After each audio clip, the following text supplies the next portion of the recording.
Nwenda hihode sutitengweo ewaindo yeni hode do jiro ma utome negbo ikano hode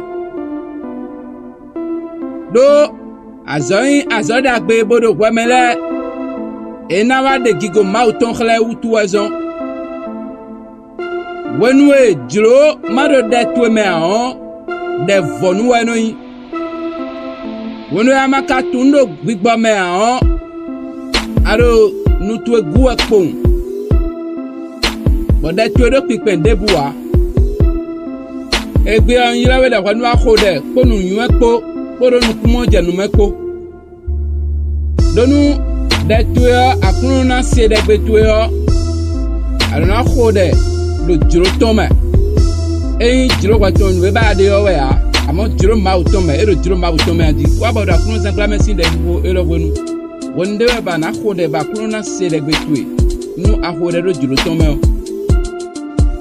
Maintenant, dans Colossiens chapitre 1 verset 9. Et oui, voilà. Et nous, ouais, si bébé, mais c'est romiton, mais non konda konumia, mais non bien maudo, ni na nuye kodo nukunu moje, nume, et yasise no na meo, bambimi, bonu, minatun, jiroton tite ungwe, ami, cheba na kode, adonani tame kono de ou gandi we.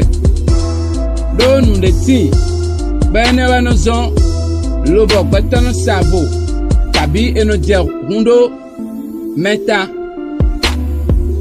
na titero deme magboko do eteu ina gbekando azo dagbelewu kakabo akunu na de gigoto khle do gbeza mitome we yira jilo eno mondo de khome eno wano na agbonde meton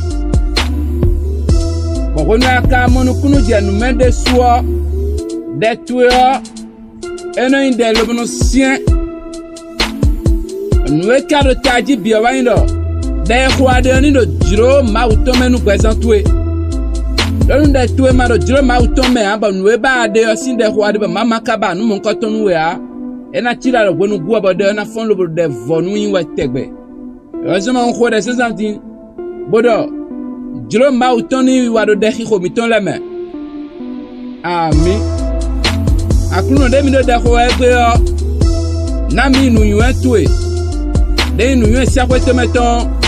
Nu minisi ku khode di dia ba gonu gbeza miton lo bona doati de miton di ami. Do so